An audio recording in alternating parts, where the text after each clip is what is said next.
وہ تو یہ تھا کہ لندن یہاں سے چلے گئے اس پورے تناظر میں کہ جب نئے آرمی چیف کی تقرری بھی ہونی تھی، جب کور کمانڈرز کانفرنس کے متعلق اس طرح کی اطلاعات آئیں کہ یہاں پر کچھ ایسے فیصلے ہوئے ہیں جو شہباز شریف کے لیے کچھ ناخوشگوار بھی ہو سکتے ہیں، کیونکہ ایک ایسے صورتحال میں ہاشمی صاحب یہ کور کمانڈرز کانفرنس ہو رہی تھی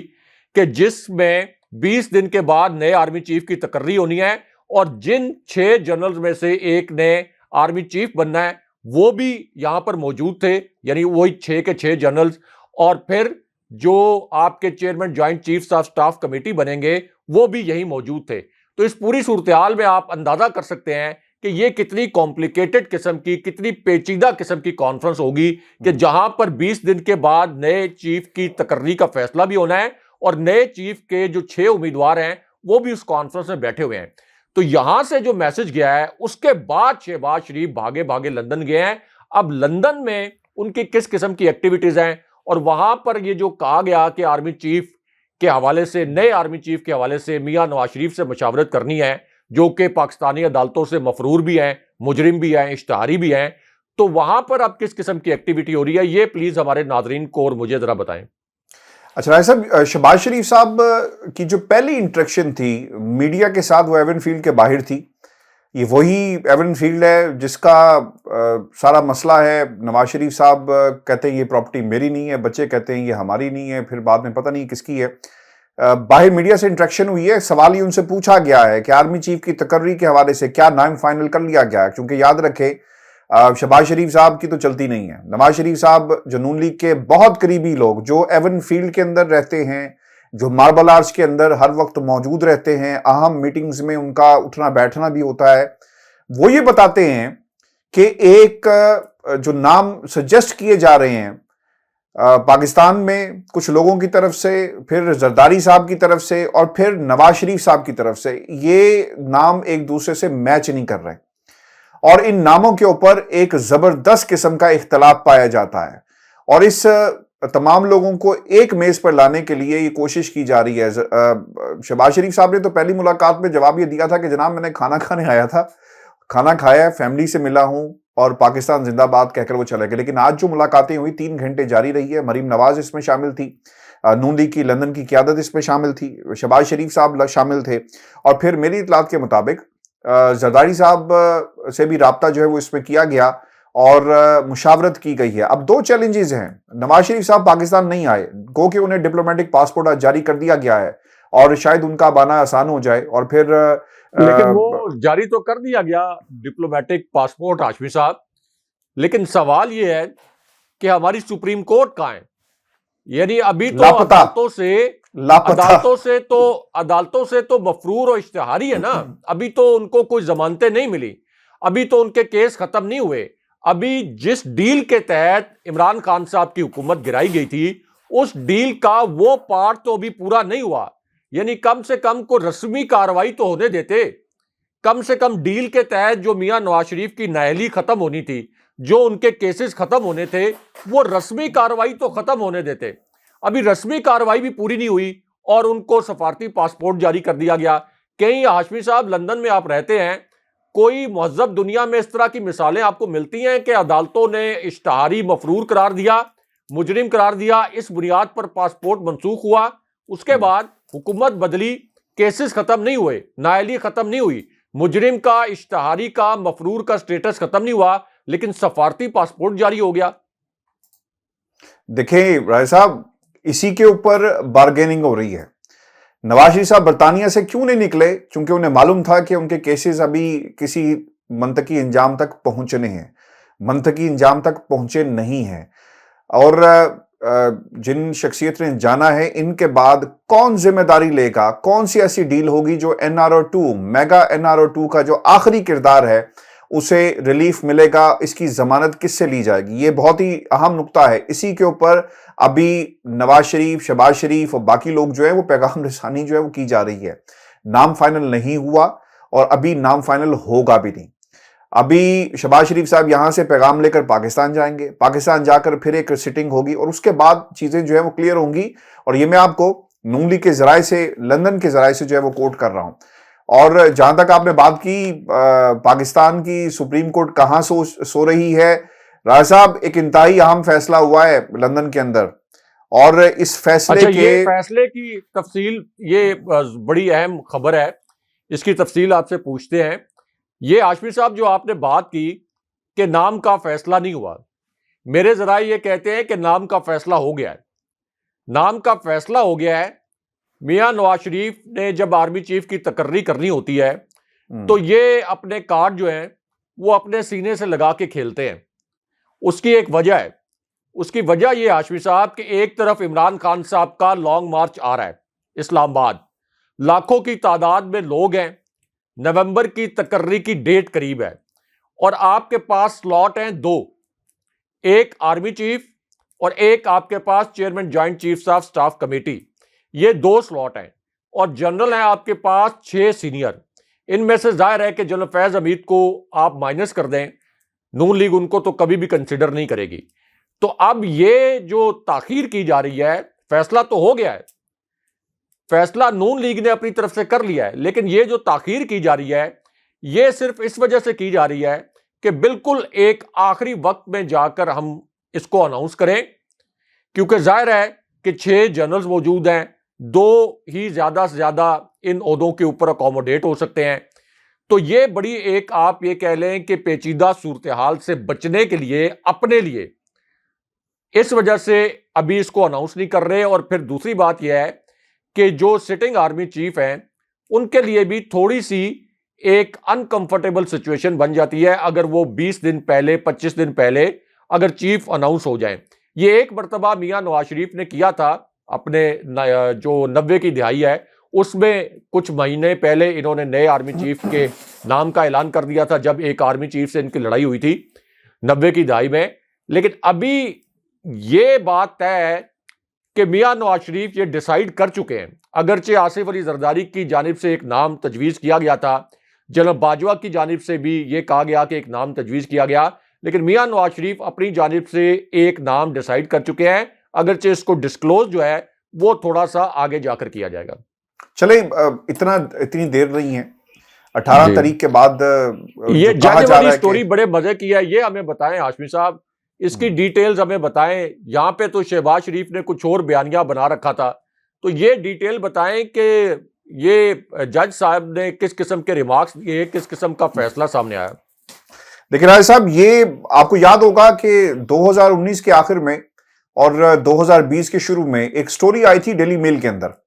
جس میں یہ کہا گیا کہ شہباز شریف اور ان کے خاندان منی لانڈرنگ اور پھر بہت ساری ایسی ٹرانزیکشنز کی گئی ان کے بینک اکاؤنٹس میں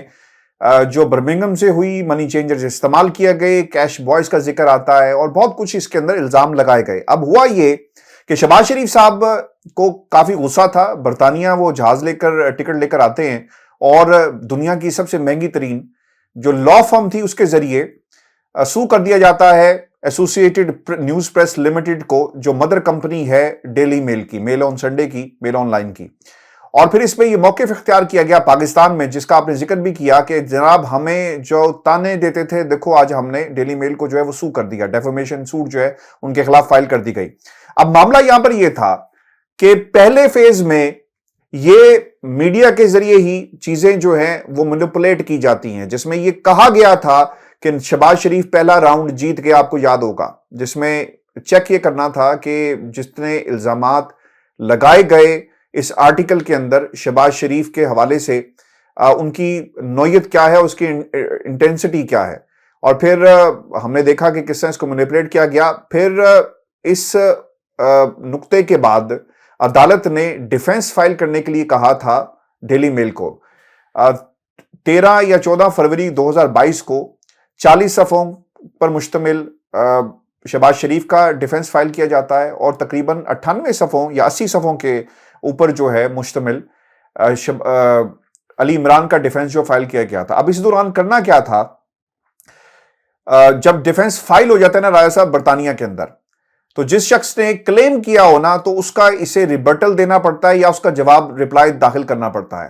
لیکن اتنا عرصہ گزر جانے کے باوجود رپلائی نہیں آ رہا تھا۔ پھر انہوں نے ایک اور درخواست کی، کیونکہ پاکستان کے اندر یہ موقف اپنایا گیا اور اس عدالت کے اندر بھی، کہ اس کیس کا فیصلہ اگر کیا گیا تو اس کا اثر پاکستان میں چلنے والے مقدمات پر پڑے گا۔ آپ کو یاد ہوگا پاکستان میں